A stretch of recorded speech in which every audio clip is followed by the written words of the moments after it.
И вот Новый год совсем близко. Уже слышны шаги за окном.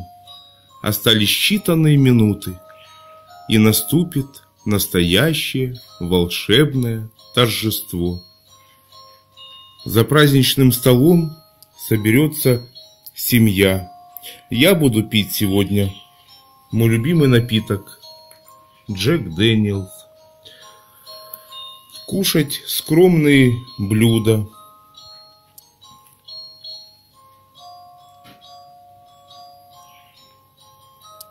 Холодец, салаты. Также к нам на праздник забежала овечка, символ нового 2015 года.